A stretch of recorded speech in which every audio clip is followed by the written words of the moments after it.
Again. All right. Today, we're going to talk about Peter Schiff and some of the thoughts that he has regarding the US dollar, his current kind of themes that he's focused on, and some of the ideas that he's espoused over the last, I don't know, 5 to maybe 25 years since I've started kind of paying attention to him over time.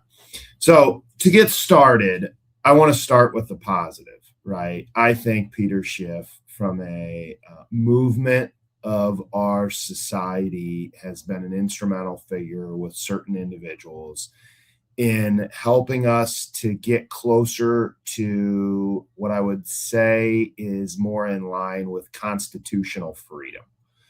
Okay, so I'm not going to sit here and say that I agree with everything Peter says, but in essence, the big picture, the macro picture, I would say that Peter does a very good job of articulating with clear and concise terms some of the ideas that libertarians and libertarianism would support and espouse.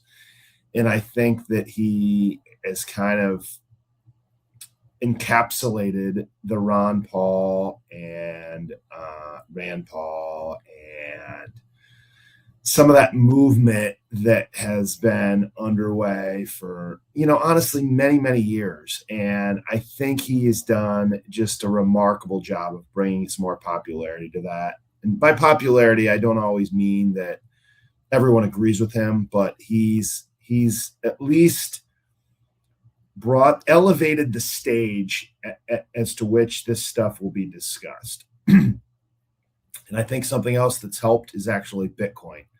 I think his views on Bitcoin have continued to propel him and elevated him to a level which he has a louder voice. And a lot of his Bitcoin ideas aren't the most popular, but it's at least kept him in front of a major audience that has a lot of pull or a lot of influence on online mediums. And I think that overall, he's just done a remarkable job of just promoting the idea of free market capitalism. And, I think Peter, his heart is in the right place. I think he means well. I think he's very intelligent. Honestly, I think he's a great salesman. He's not Trump, but if you listen to him in some free form interviews, I just listened recently to one with him and Jim Rickards. And if you listen to him individually, I don't know what it would be like to be in the same room as him, but I can imagine it wouldn't be the easiest thing. He has a tendency to just overtake everyone that he's talking around. And, I don't want to say he's arrogant, but he's never came across that way to me. But I could see how he would have some Trump isms inside his personality, and I could see him being an interesting individual to spend time with, to say the least. He definitely drowns out any minor voices in a room or in an interview, to the point where, from my perspective, it gets a little bit annoying. Maybe that's not the right word. That's probably a little too harsh. But anyways, let's get into my point of this video. I think that Schiff loves to talk about the dollar. He loves to talk about gold and silver. He loves to talk about mining, which, I get, and I do too, to some degree.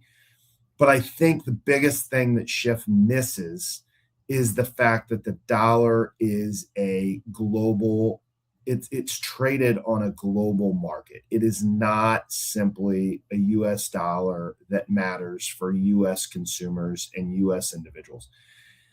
I think that the biggest thing that Schiff underestimates is the demand for dollars because of the massive mound of non-US dollar debt that we have created in our society. And every time I hear Peter talk about how the dollar is falling and how the dollar is crashing and how it's going to crash, this rings in my head, and I have to sit here and kind of just scratch my head and think, like, I get it, but how? Like, how is his theory going to happen in the short order? And I think there would be some ways, but I just don't think those things are anywhere close to realistic. Now, listen, anything is possible, right? You go back to Germany in the 1920s and 19 teens, their currency fluctuated on a massive scale that I bet before that most people would have not thought possible. So I'm not saying that this is impossible, but I think that our interconnectivity in our current society and culture has caused this to be a different kind of idea. And why I say that is because, Argentina, many countries in South America, well, most of South America, much of Europe, I would say, I want to be sensitive to, being a realist here. I would say some of Africa, maybe some of Asia, they're all going to massively need US dollars. And I go back to this, right? If you are a Nigerian resident or a South African resident or an Argentinian or you're from Colombia, you are going to have a respect for US dollars that's totally different than the respect that you and I have for US dollars being US citizens. And I think this is darn near impossible for us to comprehend. But I think Schiff misses this point because he hasn't lived, well, he lives in Puerto Rico, but he hasn't lived in an environment where his access to US dollars has been limited to the level that these other countries have. And I just think that this puts your perspective in a completely different paradigm when you've had that experience.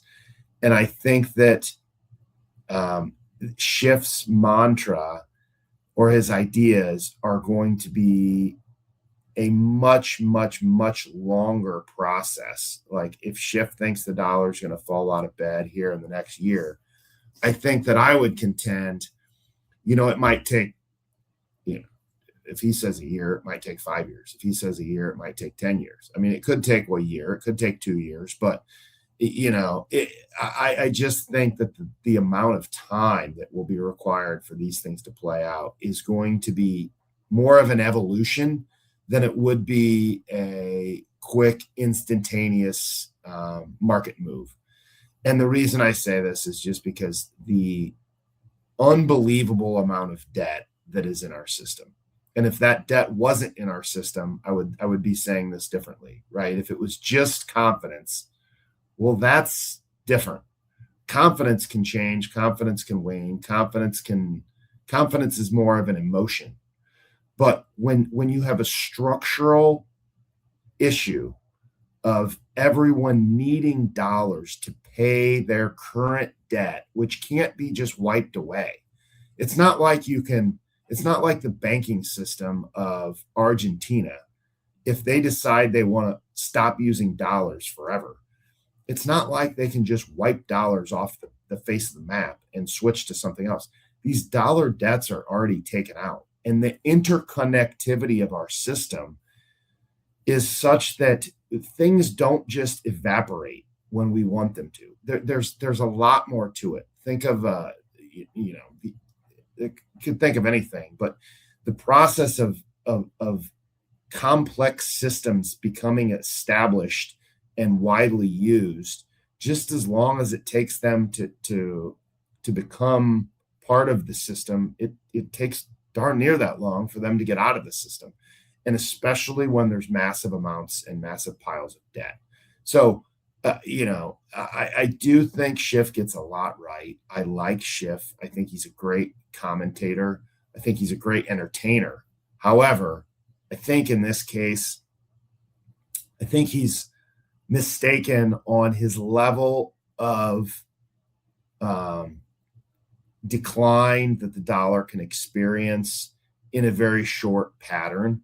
And I think that we should take some of the things that he says with just a grain of salt. So anyways, hope this was helpful. Have a good one. Talk to you soon.